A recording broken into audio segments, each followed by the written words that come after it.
From Hollywood, California, the Lux Radio Theater presents Stella Dallas with Barbara Stanwyck, John Bowles, Anne Shirley, and Barbara O'Neill.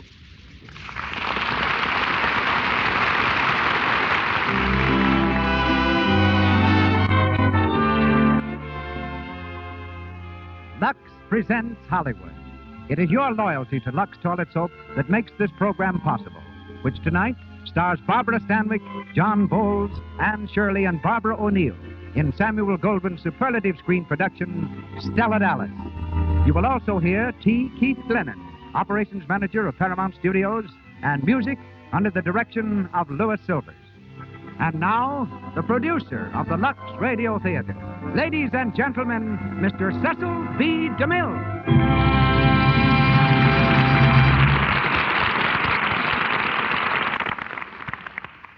Greetings from Hollywood, ladies and gentlemen. With this presentation, the Lux Radio Theater becomes 3 years old. During this week in 1934, we first went on the air, and by coincidence, John Bowles was our leading man then, as he is tonight. For our stars, as well as for us, the past year has been an outstanding one. It's been Mr. Bowles' busiest and most successful year on the screen. Anne Shirley has acquired stardom and a husband. And Barbara Stanwyck has at last come into her own through her magnificent performance as Stella Dallas, which she repeats tonight. I know of no one in Hollywood who merits success more than Barbara. Born in a poor section of Brooklyn, she lost both parents while still a child. Living with 10 different families, whichever would take her in, she never knew what a home was. At 13, she was earning her own living as a clerk. 2 years later, she was a dancer. And her first glimpse of success came with a stage role from David Belasco, who changed her name from Ruby Stevens to Barbara Stanwyck. Now on top, Barbara can at last indulge a lifelong ambition. She's purchased a farm in the San Fernando Valley and will spend her off-screen life raising horses. Our story was written 15 years ago by Olive Higgins Prouty and was brought to the screen by my partner of 25 years ago, Samuel Goldwyn. As in the film, we hear Mr. Bowles as Stella Dallas, as Stephen Dallas, Anne Shirley as Laurel, Barbara O'Neill as Helen Morrison, and, of course, Barbara Stanwyck as Stella Dallas. And now one of the year's greatest pictures comes to the air.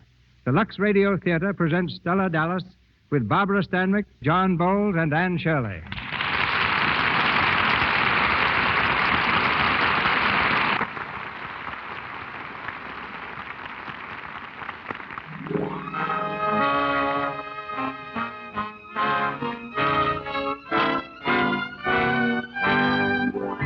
The year is 1919, and our scene is Main Street, in the little manufacturing town of Millhampton, Massachusetts. It's 10 o'clock Sunday evening, and the picture at the Bijou Movie Palace has just finished. In the crowd, drifting out through the lobby, is Stephen Dallas, assistant manager of the town's factory. And at his side, walking as close to him as she dares, is Stella Martin. Stella looks happy and very proud as the mill hands greet their young executive. Dallas? Evening, Joe. Hello, boss. How are you, Harry? How do, Mr. Dallas? Hello, Stella. Hello. That's the second time this week. I saw them together in the drugstore the other night. You mind your own business. Oh, gee, I'm sorry, Mr. Dallas. Oh, come on now. You've got to get home.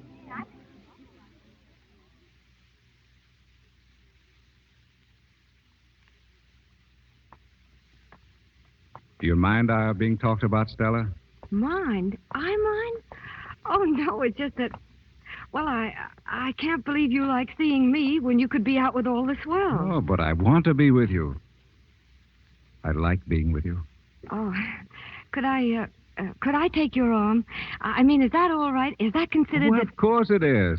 Oh, I hope you don't mind my asking those things. It's just that I want to be like all the people you've been around. Educated, you know, and speaking nice, and then Nah, don't be like anyone else. I like you the way you are. Oh, but I've wanted to be different ever since I met you, and if I was around you long enough, I could be. Why, I could learn to talk like you and act like you, and pretty soon well, you know, you've done a lot for me, even in these couple of weeks.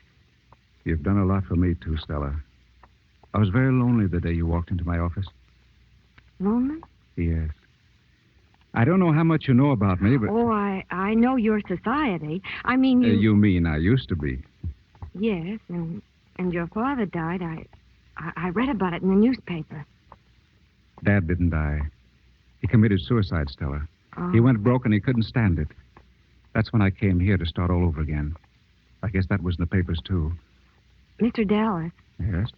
that girl, the one you were engaged to when... Yeah? Wouldn't she wait for you?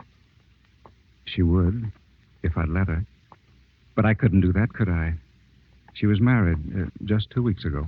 Oh. She must have been very lovely. Yes. Well, here we are. I don't have to go in right away. Cigarette? No, thanks. I don't smoke and I don't drink either. Oh, you're sweet, Stella. I was lonely and unhappy, then I'm not anymore, Stella. Stella. Oh, please, I shouldn't have. You won't have any respect for me. Not for girls who let men kiss them whenever they want. I don't let men... I mean... Well, girls shouldn't unless they... Well, unless they know the man is serious. Shall I tell you I am? Or shall I just kiss you again? Oh, Stephen.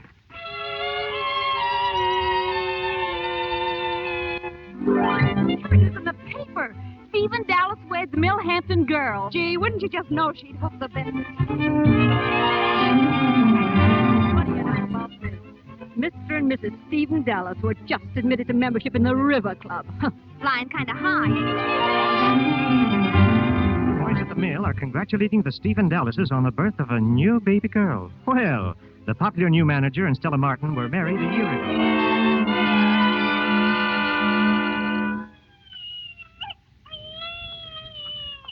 We're home, Agnes.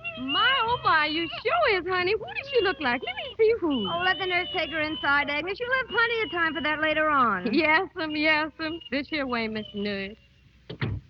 Sit down, honey. Oh, gosh. Home never looked so good to me. Oh, poor Stella. Oh, I didn't mind it. It was just the hospital got on my nerves. And that darn doctor trying to make me stay another week. Oh, but Stella, he just thought it would be better if Better you... for who? It was just to get your money. Stephen, what's all this on the table? It's mail, honey. You had a lot of friends who wanted to congratulate you. Oh, Stephen, why didn't you bring him to me? The days wouldn't have seemed half so long. Oh, gosh, and I thought everybody had forgotten me. Stephen. Yeah? Look at this, an invitation to a dance at the River Club tomorrow night. I think I can wear my blue dress. I'll let it out a little at the top Now, and then Stella, you don't want to go dancing already? Oh, why not? Before I went to the hospital, I was stuck in this house for 4 solid months without going anywhere. And we just got into the River Club. All my life, I've just about died to go to the real places and get in with the right crowd. And just when I get a chance and get started, I have to give it all up. Oh, we'll go next time. Well, I don't want to go next time. I want to go this time. Oh, Stephen, I won't dance much, I promise. Gee, I just want to get a wave and a manicure and get all dressed up again and go hear some music and forget all about doctors and hospitals and nurses. And babies? No, but... Oh, Stephen, please. Now, Stella. Oh, please.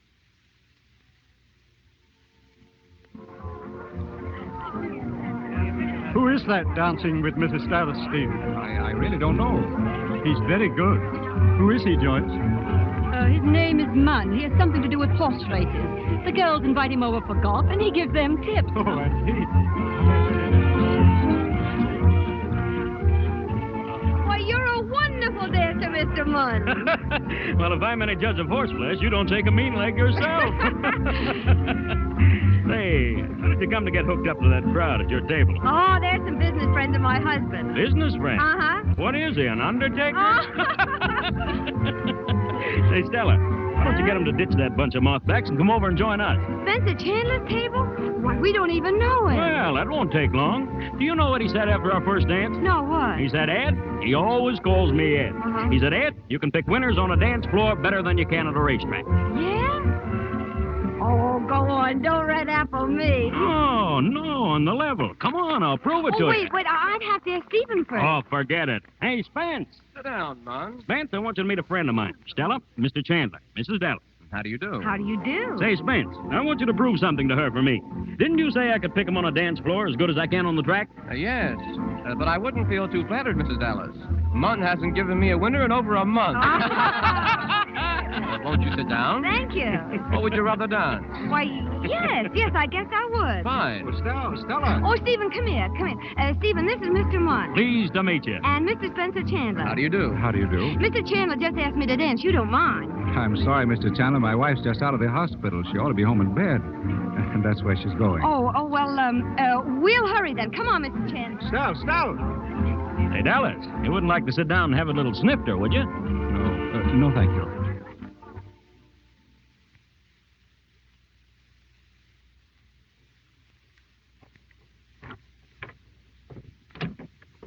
Go ahead, dear. Thank you. Well, you can start the lecture now that we're home. What have I done this time? Go ahead, begin. Stella, I asked you not to wear those earrings and that cheap imitation necklace. You took them off, you agreed, and after we got there, you came out of the dressing Now, room. Stephen, I'm perfectly willing to let you tell me how to act. But please don't give me pointers on how to dress. Allow me at least to know more about one thing than you do. After all, I've always been known to have stacks of style. You should have heard Ed Munn, and he's been around a bit, too. He's traveled further, and he's... Now, All right, then, Father, whichever it is, I don't care. Gosh, I have to think twice every time I open my mouth.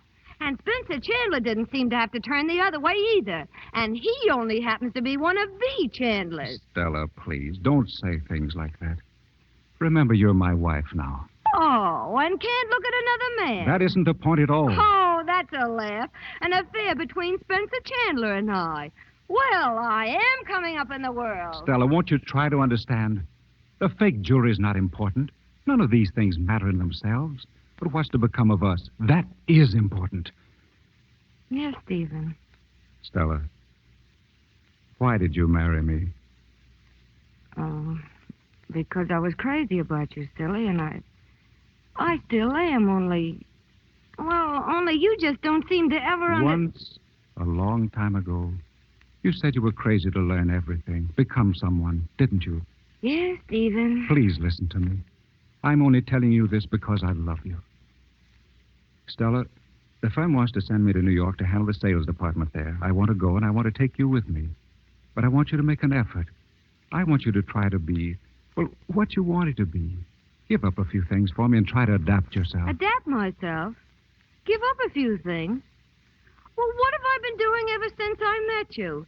And I'm getting a little sick of it, too. How would it be for you to do a little adapting for a change? I don't see you giving up anything. And I'll tell you one more thing. I'm not going to New York. I'm certainly not going to leave here just when I'm beginning to get in with the right people. Now, Stella... You go on and go to New York. I'm going to stay here.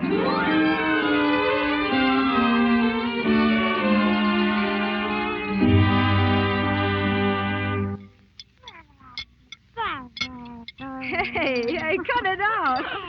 Oh, here, I'll feed you myself. She sure is getting big. Cute, too. Isn't she?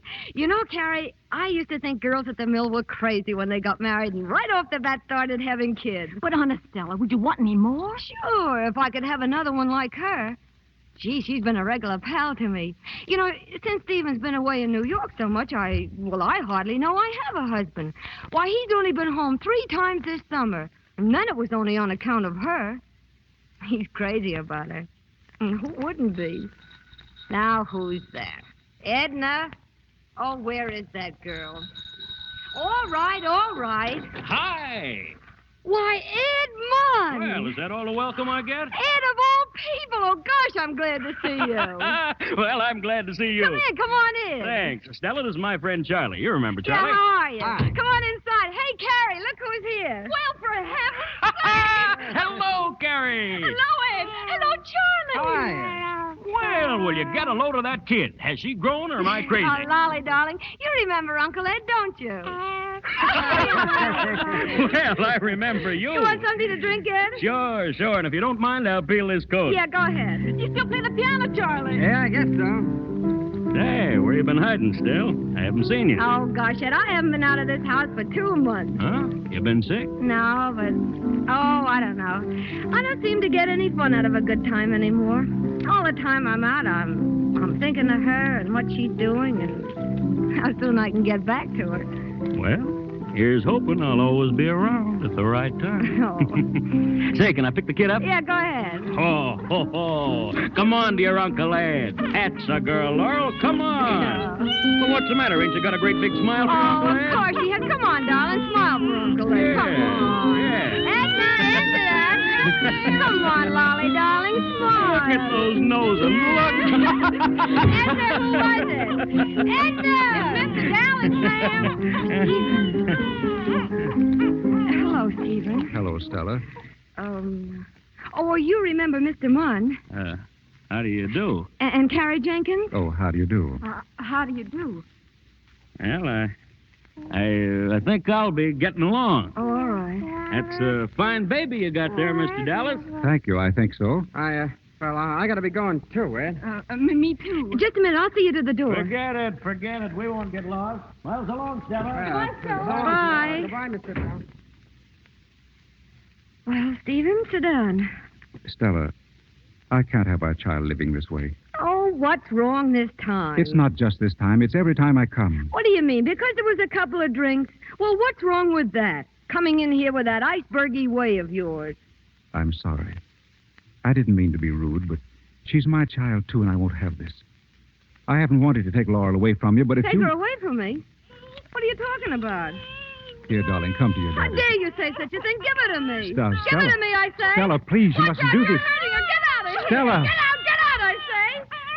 Oh, did he frighten Mommy's little girl? Don't you cry. Mommy's right here. Mommy won't let anybody hurt you. Yeah, dear. Oh, darling. You're here with Mommy, and nobody in the whole world is ever going to take you away. Nobody. Nobody.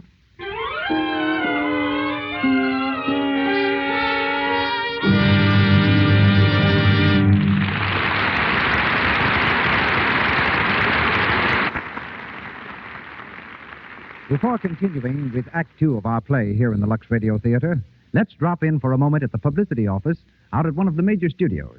A publicity man is in conference with a very charming young lady, one of Hollywood's leading fashion editors. You mean girls are going to look more girlish than boys this year? Yes, that's it exactly. For instance, they're using richer furs, and the lines of coats and dresses flow more. They're more graceful.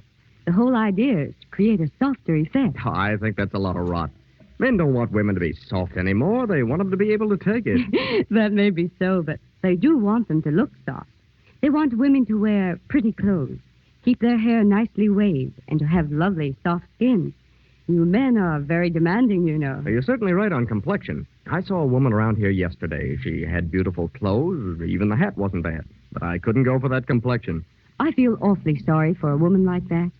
If she'd only known about Lux toilet soap. You hear plenty about Lux soap around here. Most all our stars use it. Evidently, you think it's pretty good, too. I certainly do. It's the best way I know of to guard against cosmetic skin. You know, actually, lots of women ruin their own looks. They don't remove dirt and stale cosmetics from their pores thoroughly. Well, we use that soap out home. You know, it works up a swell lather, even in hard water. I know, and it's an active lather that keeps pores from getting choked. And if 9 out of 10 screen stars say that, well, that's the way to keep your complexion soft and lovely. That's all the recommendation I need to use Lux toilet soap, too. Now, Mr. DeMille. We continue Stella Dallas, starring Barbara Stanwyck, John Bowles, Anne Shirley, and Barbara O'Neill. 12 years have passed, during which Stephen Dallas and Stella have been living apart. A few days before Laurel's 13th birthday, Stephen is standing at the book counter of a New York department store. Nearby, a well-dressed woman and her 3 small sons are examining the contents of the toy counter. The woman is Helen Morrison, the girl to whom Stephen was once engaged. She turns toward him suddenly, and their eyes meet with a look of pleased recognition.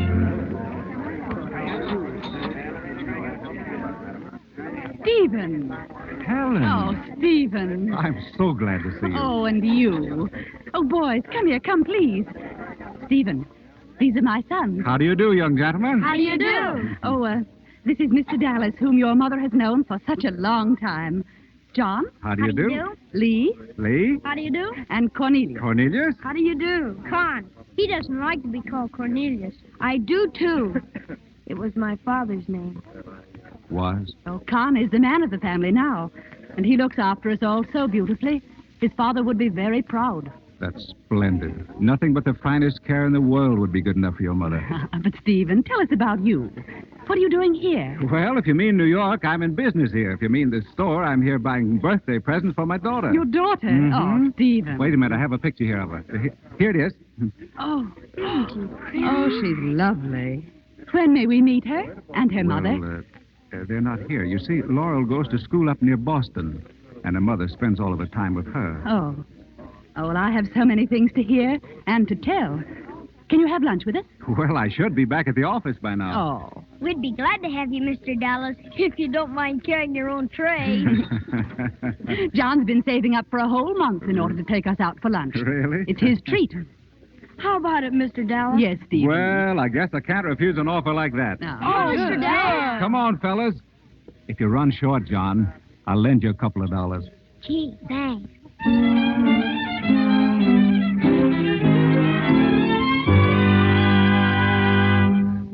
Oh, Mother, it's beautiful. Careful now. Now, don't mash the ruffles. Stand still so I can fit it to you. Oh, I love the color. It's a beautiful dress, Mommy. Yeah. Now, I forgot. This goes here on the waist. Flowers? Oh, no. Oh, yes. It gives it some snap. No, please. Oh, Lolly, for heaven's sake, you're just like your father. You want everything as plain as an old shoe. Plain with all these beautiful handmade ruffles. Oh, just you wait till Dad sees them. He always notices my dresses. Yeah? Oh, what did he say in his letter? Anything? Just that he's expecting me during vacation, and we're going to have more fun than last time, he says, because we're going visiting. Where? Oh, I guess you know her, too, an old friend, Mrs. Morrison. Morrison? You do know her. Not me. Take off the dress and let me get to work on it. Watch out for the pin. Come on now, pull it over your head. What's going on in there? Come on in, Ed. No, Mother, wait till I get out. Molly. Say, what is this, the Follies dressing Mother, room? please. Oh, what's the matter? You shouldn't see me like this. Oh, for heaven's sake, Ed's known you since you were knee-high. Yeah, and even less than that. Now, what have you got to hide from your Uncle Ed? Come on, give us a kiss. Mother, make him stop, Ed, please. stop. Come on now, come on. No, let me alone. Let me Molly. alone. Oh, Ed, I wish you wouldn't tease her like that. You know she don't like it. Yeah, I know. But I get a kick out of a young one being so finicky. Well, is your car downstairs? Huh? Oh, no, it's in the shop. Why? Oh, I wanted to go to town. I wanted to get the decorations for Laurel's party. Well, why not go in on a train? I'll tell you. We'll take the kids, see a show, and have dinner. No, I don't want her to know what I'm getting. Oh, I see. Well, I guess I could show you a better time without her. Ed.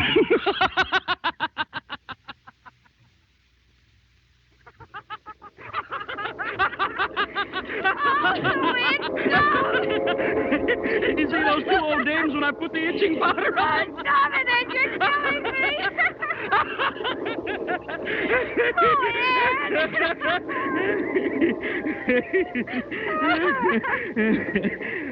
Oh, gosh, Stella. We have a lot of laughs, don't we? Oh, I got a pain from it. Say, Stella. What? Stella, why don't you scratch that first entry of yours and give somebody else a chance? Honest, I'd do anything in the world. Please don't, Ed. It's like I told you. It's not personal, only I don't think there's a man living that could get me going anymore. Oh, I don't know. I guess Lolly just uses up all the feelings I got, and I don't seem to have any left for anybody else. You got plenty for me, Stella. Why can't we go on as we are? Gosh, I don't know what I'd have done without you some of the times when Lolly was back with Stephen. You're such a good sport and such a lot of fun, but I guess you know what you're doing. I guess I do, Ed.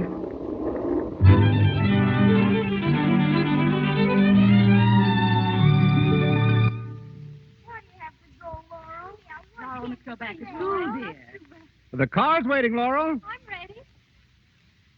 Let me have Laurel's bag, John. You'll drop it. I will Oh, not. now, don't argue, John. She'll miss her train. Oh, goodbye, Laurel. It's been fun, hasn't it? Oh, yes, Mrs. Morrison. We'll be looking forward to your next visit. I've had such a lovely time. I don't know how to thank you. Oh, goodbye, dear. Goodbye, Helen. Goodbye, Stephen. Goodbye, boys.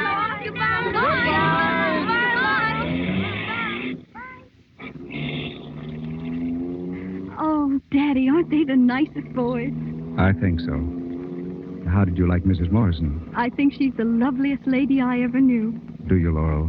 Do you really? Oh, I mean, of course I mean, except my mother.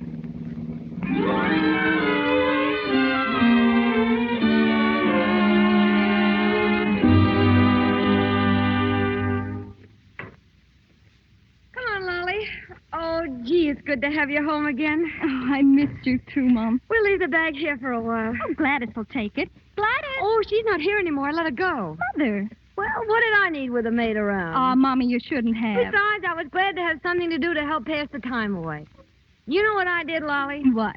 I saved enough money out of her wages to pay a deposit on a fur coat for you. Mother, you didn't. Uh-huh. Well, you're just going to get it right back. I don't want a fur coat, Mother. Besides, none of the girls I met at Mrs. Morrison's are allowed to have them yet. Oh, no? Uh-uh. Oh. Can I help you fix dinner, Mother? Oh, sure. Come on. I'll get an apron. Say, tell me about this Mrs. Morrison. What's she like? Oh, Mother, she's lovely. She's sort of, well, she reminds me of a flower that grows up in Maine. All pale and delicate, strong, too. I don't know what you call it. Oh, gracious, Lolly, I don't care what kind of a flower she looks like.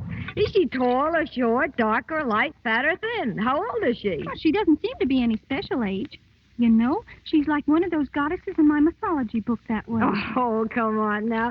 You can tell whether she's 20 or 40. Oh, she's not 40. No. Well, I guess maybe she's about 25.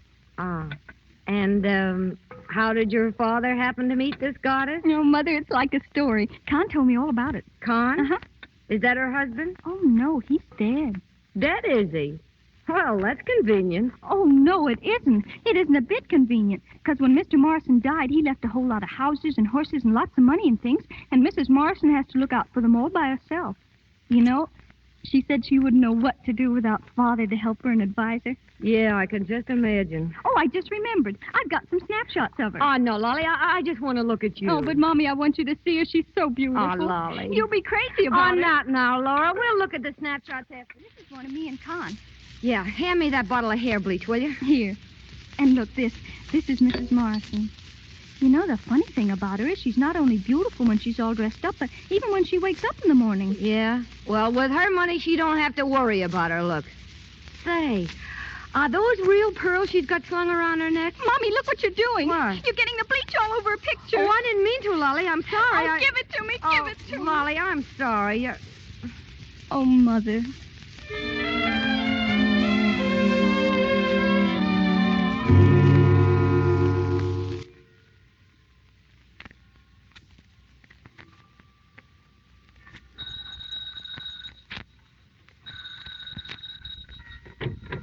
Daddy! Merry Christmas! Oh, Daddy, I'm so glad to see you. Oh, please come in. Where's your mother? She's getting dressed. When she heard you were coming, she... Oh, here, let me take your coat. Now, wait a minute.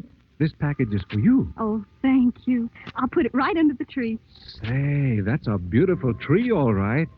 And a very beautiful young lady. Do you like my dress? Mother copied it from one we saw in the window of a shop in Boston. Mm-hmm. You can hardly tell the difference. It is pretty, isn't it?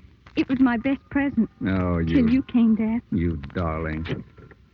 Stephen. Well, Merry Christmas, Stella. Oh, Merry Christmas to you, Stephen.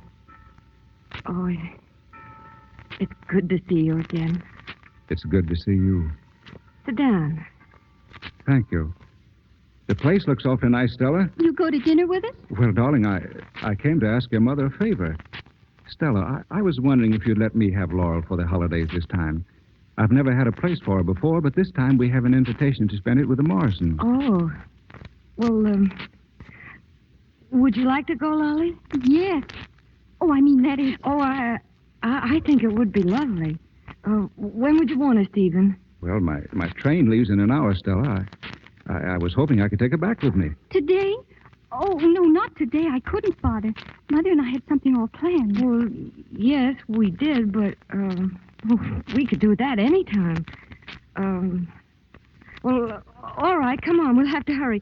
You go and start packing your things, darling, and I'll be right in. Yes, Mother. She won't be very long.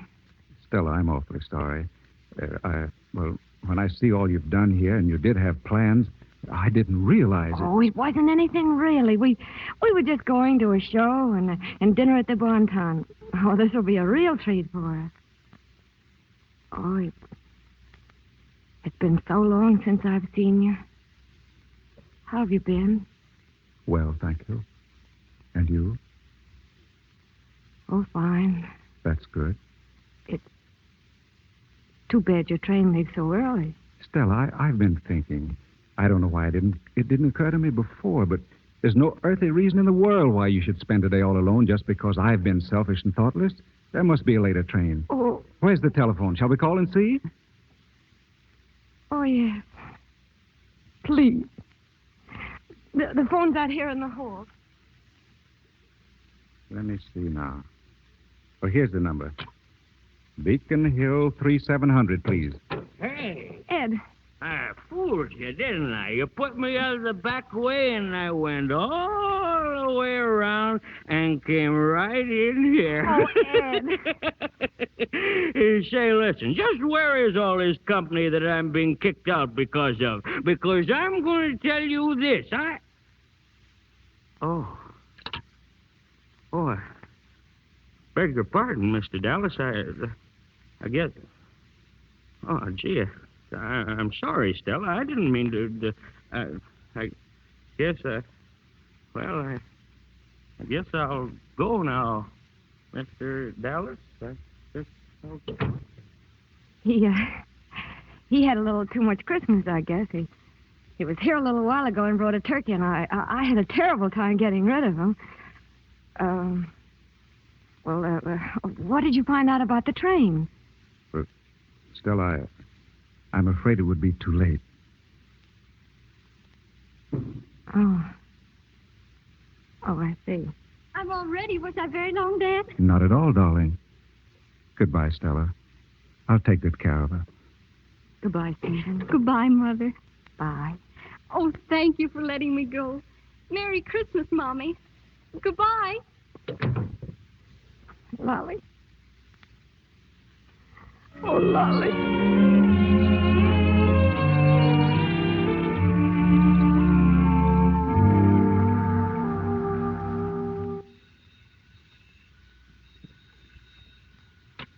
Hello, Morley and Morley. One moment, please.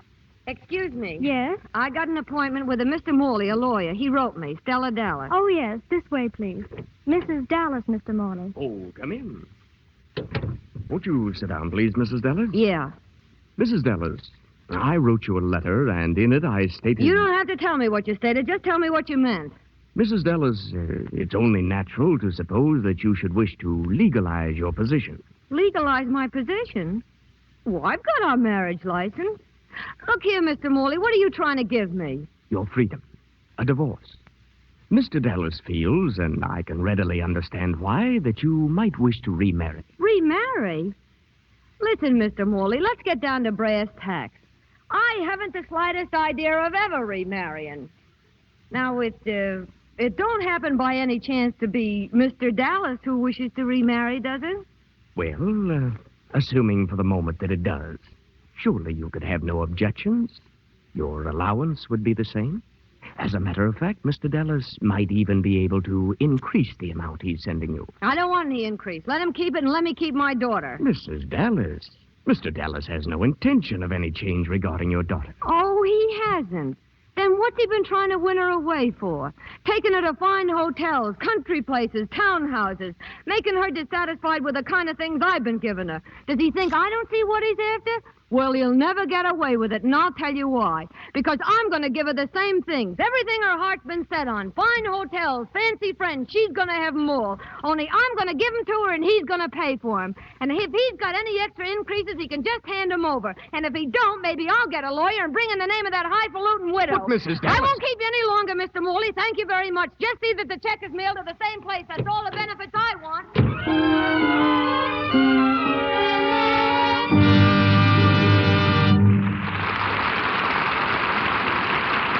Pause for station identification. This is the Columbia Broadcasting System.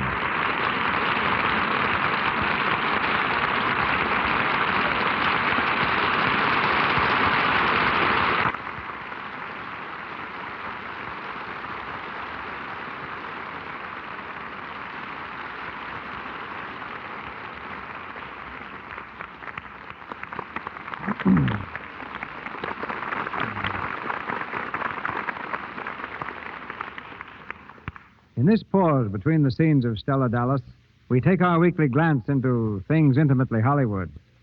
This week, we're going to catch a glimpse of the workings of a motion picture studio. As operations manager of Paramount, our guest is chief of a studio police force of 55 men. He supervises the building of scenery for every Paramount picture. He has charge of the restaurant where the stars eat and controls an army of 2,000 craftsmen representing 125 different trades. It's his business to see that a script girl gets a new pencil or Frank Lloyd an 1870 steam engine. He'll order the construction of a fleet of battleships one week and the erection of a carnival set the next.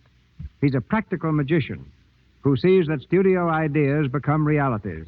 His name is T. Keith Glennon, and he talks to you now. Thanks, CB. But there's one more job I do that you didn't mention, a job that makes me feel quite at home here. I've heard a lot of people from Paramount mention Lux toilet soap on this program, but I'm the one who sees that it gets there, especially in the dressing room of the stars. And judging from what they tell me, it is certainly a remarkable soap. However, the real work at the studio isn't done by me, but by the army of 2,000 you mentioned, and the credit should go to the men who directly supervise the activities of these craftsmen. They can make or secure about everything a director can dream up. And believe me, when a director bears down, he can certainly do some dreaming. Well, that's why we have men like you, Keith, to make our dreams come true. Thanks. It's getting the unusual things done that make this job interesting. Like finding that locomotive? Exactly. Mr. Lloyd needed a genuine 1870 locomotive for Wells Fargo. We finally found what he wanted in Nevada. It hadn't been used for 13 years and was partly dismantled. We bought it, but that only started our problem. Yes, you could hardly wrap it up and send it home. Right. We had to get a license from the Interstate Commerce Commission, pass government tests, and secure another license permitting us to operate the engine for motion picture purposes. But without tracks, the engine didn't do us much good. So we made a deal with 2 railroad companies, each of which will operate it for us whenever we need it. It's seen only for a few moments in Wells Fargo, but I'd say our efforts were worthwhile, for already 2 other studios have rented it. Well, at least I haven't given you that much trouble with the Buccaneer. Oh, no? Instead of a train, all you asked for was a fleet of warships, a parrot that could talk French, and a dog that could walk the plank, and a few other odds and ends that took us months to find. And if that aviator doesn't stop practicing skywriting above my set, I'm going to ask you for an anti-aircraft gun. We took care of that fellow this morning. Paramount, you see, is on a direct line with local airports, which means we can't stop planes from flying over the studio and ruining a certain amount of soundtrack. But a little persuasion with the flying field usually works. Planes don't bother us nearly as much as clouds. Last week, our weather expert reported a black cloud over Pasadena was heading our way and might spoil the light for Mr. DeMille. We warned Mr. DeMille, but it didn't faze him a bit. All he said was to hurry up and head the cloud off toward Long Beach. And to my amazement, you did it. Yes, the only request we haven't been able to fill in recent weeks is that of W.C. Fields. We had to supply him with a kiddie car for the big broadcast of 1938. But we couldn't comply with his wish that we carve the wheels out of Charlie McCarthy. Good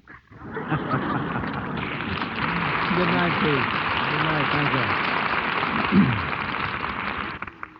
Barbara Stanwyck, John Bowles, Anne Shirley, and Barbara O'Neill in Stella Dallas. Determined to give her daughter everything her father could, Stella took Laurel to a fashionable summer hotel. But Stella's gaudy style and her unpolished manner soon became the subject of amused comment.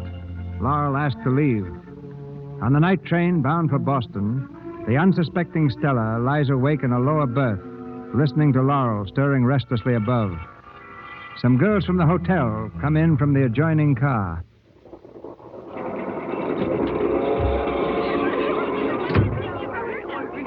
You know, we didn't think you were going to make the train at all. Did you have a blowout? Just as I was leaving, I met Ethel. Oh, I gotta get my breath. Here, sit down. I want to tell you what Ethel told me. Do you remember that funny-looking woman parading around the grounds this afternoon? No, I didn't see her. Well, if you didn't see her... They described. Dressed up to here and painted inch thick. Really? And bells on her shoes that tinkled all the time. Now, bells? And bracelets up to her elbows. You never saw such a sight. Well, anyway, do you know who she was? No. Tell her. Laurel Dallas's mother. Laurel Dallas? Oh. I can't believe it. You mean that pretty little girl that Dick Grosvenor's been rushing? But are you sure? She seems so lovely and sweet. I know it. Isn't it weird to have such a common-looking creature for a mother? Poor thing. Poor nothing. She's wearing Dick Grosvenor's fraternity But you won't be wearing it long, I'll bet. Not when Mrs. Grosvenor hears about it. Not with Your her. berth is ready, ladies. Oh, thanks, Porter. Tell us more about it.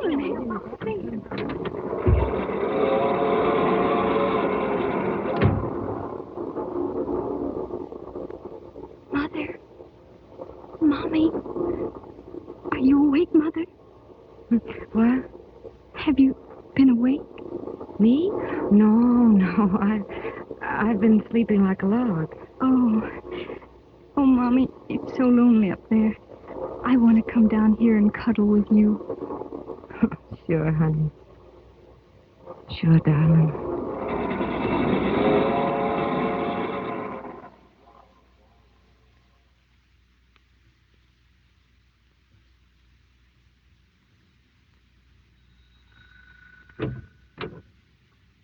Yes? I'd like to see Mrs. Morrison. Was it in reference I couldn't to... say it's private. I'd have to see Mrs. Morrison. Who is it, Brooks? Oh. Are you Mrs. Morrison? Yes. I'm Stella Dallas. Mrs. Stephen Dallas. Oh, come in, please. We can talk in the library, Mrs. Dallas. Thank you. I'm sorry to bother you when you're home, but Won't you sit down? No. What I have to say won't take very long. It's just that... Well, we may as well be comfortable. I know you must think it's funny me coming here like this. I'm not going to beat around the bush, but what I want to know is if Stephen was free, if I got a divorce like his lawyer wanted, would you two get married? Yes, we would. Well, I'm sorry if it's unpleasant, but I'd rather that you knew the truth. Yeah. Well, what I wanted to know is if you and Stephen did get married, what about Laura? Would you take her too? Oh, no, Mrs. Dallas. I'm a mother, too. Do you think that I could ever deprive another mother of her only little girl? Yeah, but if the mother didn't want her, I mean, if she couldn't very well have her, if it was inconvenient. Inconvenient? Yeah, you see, Lolly's growing up now, and she's quite a responsibility. Well, I don't understand. Well, you see, it's this way. From now on, there's lots of things Lolly ought to begin having. Oh, I don't mean money, but dances and parties, good times. And really, I've never been much on that sort of thing, so I feel that I've done about all I can for her, and I thought that you being so crazy about her father and she taking after him so much that, well, if you and Stephen got married, why, Lolly could come and live with you, and your name being Mrs. Dallas, you see, why, everybody would naturally think that she was... Well, they think she was your little girl, and when you went places, you see... Well, you see, you're the kind of a mother that any girl would be proud of. Oh, I didn't know anyone could be so unselfish. And I'll say one thing, Mrs. Morrison, you'd never be ashamed of Lolly either. Everybody's just crazy about her. She makes a wonderful impression. She's so refined and elegant in her ways, but... Oh, well, you already know that. Anyway, she's crazy about you already. She don't talk as much as she used to, but that's because she thinks I'm jealous or something, and I guess I was a little, but I'm not anymore. And you'll see in a little while she'll forget all about me, and it won't be any time before she loves you just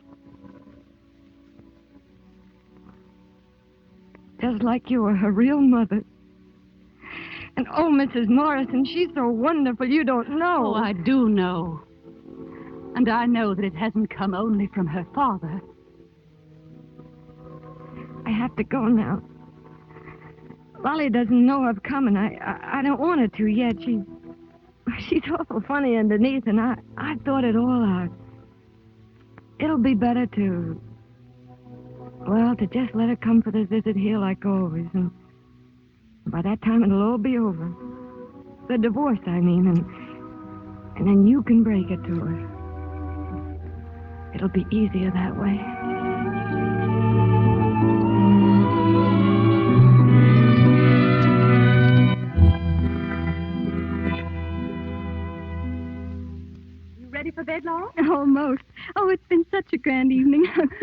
excited. Oh, your father's coming up to kiss you goodnight. You know, I've never seen Father so happy before. And you, dear, are you happy? So very for you both. But I've been worrying and worrying about something. Why?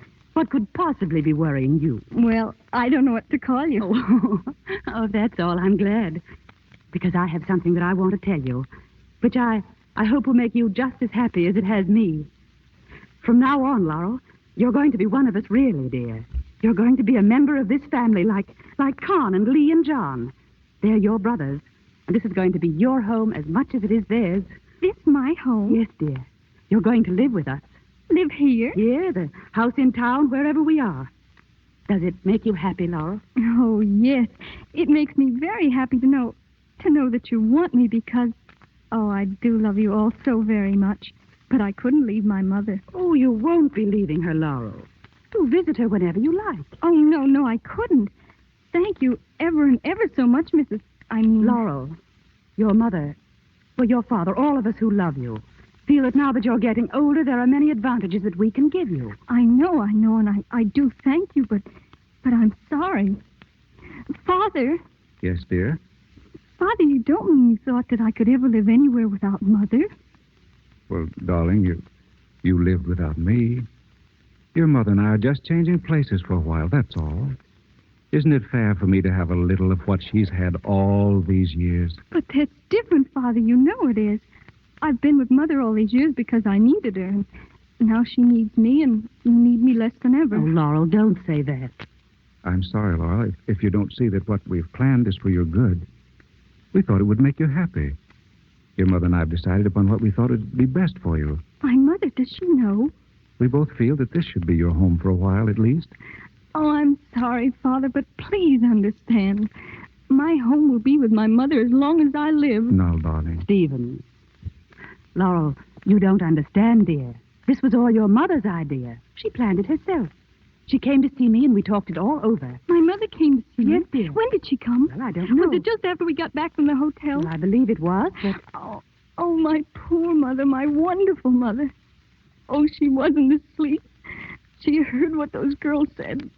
Oh, I must go to her. I must go to her at once. Darling, tell us about it. Oh, Daddy, please help me. I can't make my visit here.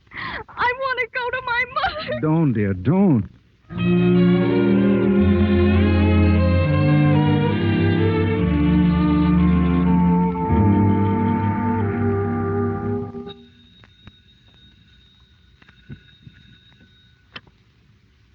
Hello? Mrs. Stella Dallas, Yeah, that's right. we have a telegram for you. Shall I read it to you? Telegram? Yeah, read it, will you? It's from Helen Dallas. Helen. Oh, It yeah? says Laurel is on her way back to you. When she was told your unselfish plan, she refused to accept it. She loves you very much. Oh. Will there be an answer to that? Huh? No, thanks.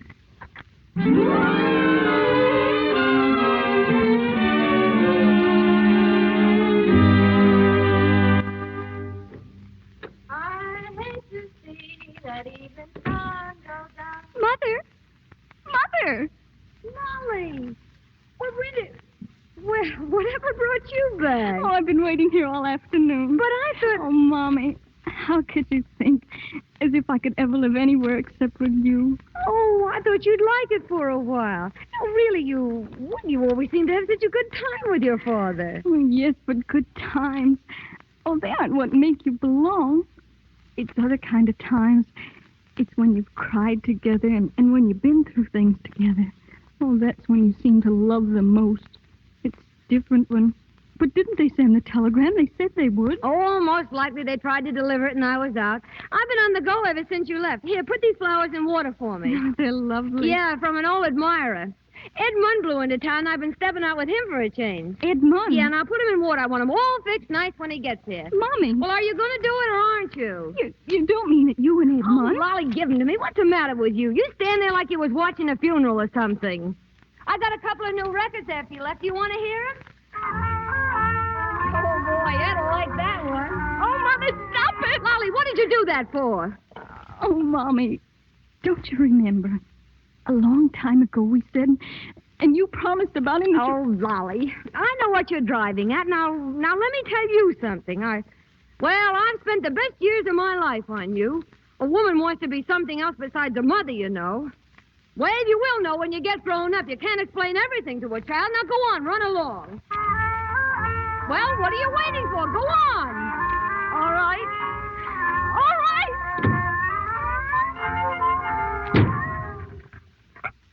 right. Ollie. Oh, God.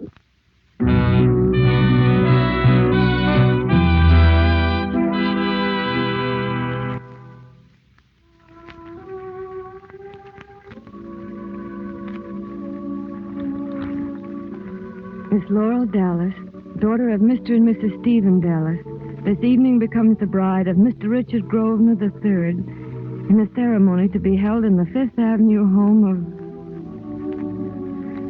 her parents.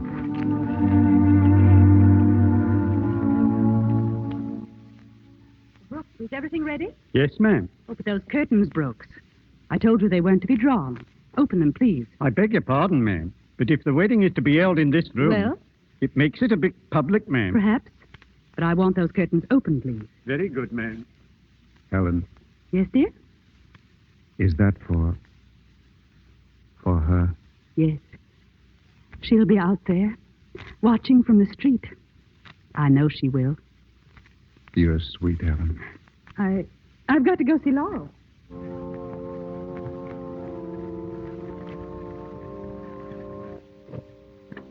Laurel, are you almost ready? Yes. What's this? You're crying. Oh, my darling. I was just thinking.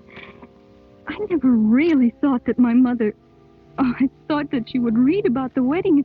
Even though she was too far away to come, at least she'd write to me. Oh, my dear. Do you think that if she knew, any distance in the world would keep her away? Then you think she just doesn't know. I know she loves you, darling.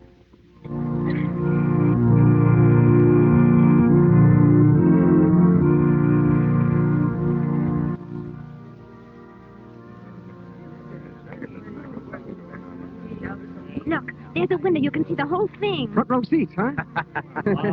All right. Don't shout. Break it up there. Come on. Break it up. You too, lady. Move along now. Oh, please. Please, let me stay a minute.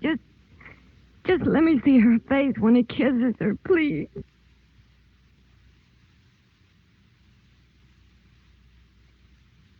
Oh. All right. Now you've seen it. You happy? Oh, yes. Yes, thank you.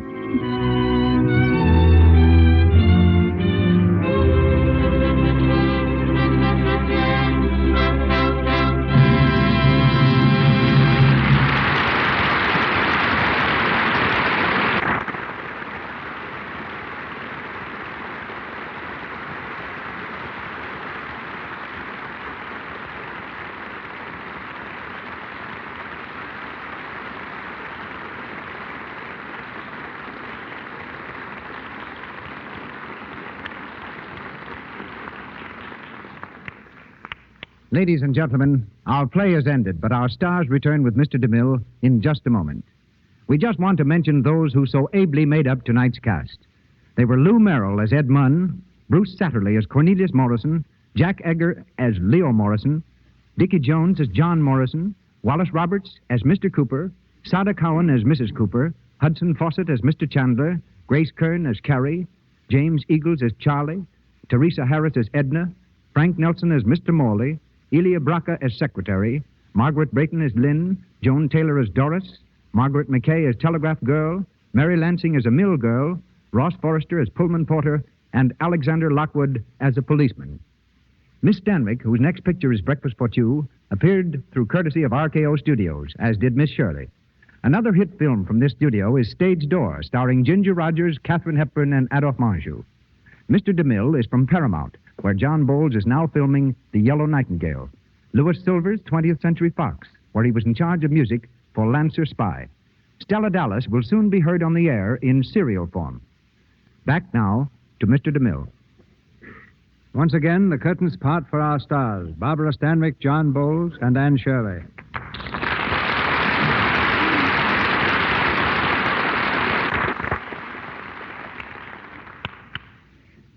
Ladies and gentlemen, I'd like to say congratulations to the Lux Radio Theater on his 3rd birthday. As for Stella Dallas, the picture in the radio play, I'm very thankful indeed to have been in it. But the real honors belong to Barbara and Ann. Barbara had to grow 20 years older and really look it. And Ann had the job of appearing as a 13-year-old girl. And I think even Ann will admit she's a little bit more than that. Well, I didn't have to use much makeup to look 13, but poor Barbara had to go around loaded down like a moving van. But I loved it. Chiefly, I suppose, because it was such a fine character part. While I've changed, I've been accused of aging players without resorting to makeup. I think our listeners would like to know, Barbara, just what we do to add 15 or 20 years to a player's appearance. Well, it's all a matter of upholstering the hips, stomachs, and ankles. It's done with cotton padding, and it makes you feel a bit like a football player. The pouches I had under my eyes, the lines and wrinkles on my face were done with paint and brush, and so were my hands. I put sags in my cheeks by stuffing my mouth with rolls of cotton, just like the dentist uses when he says, "This is going to hurt us just a little." Yes, if you happen to see me in the picture, you'd swear I never was near a cake of Lux toilet soap in my life. I certainly looked awful. But don't you worry, Mr. DeMille. Barbara wouldn't be without Lux soap for anything, judging from the way I saw her use it in her dressing room. Neither would I. I think it's grand. And you'll find Lux soap in my home, too, just as you did on the set. For a nice, smooth complexion, there's nothing like it. And again, about Ann's age, it may interest you to know that although she played the daughter of Barbara and me in the picture and on the radio, she isn't old enough to vote yet. Yeah, still, she's been in pictures much longer than either of you. 17 years. That's because I started off as a baby. And she's had 4 names. Yes, I was born Dawn Paris, then I changed it to Dawn O'Day, then to Anne Shirley, and last August I acquired the name I like best of all, Mrs. John Howard Payne. Thank you all, and good night. Good night. Good night.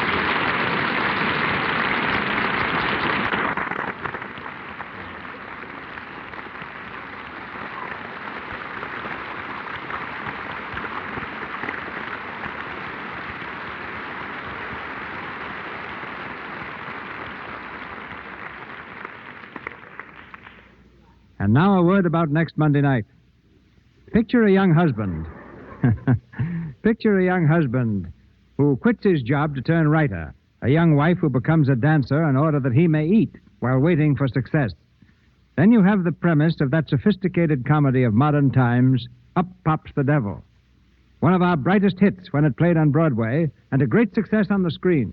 The play comes to our microphone next Monday night, starring Fred McMurray and Madge Evans.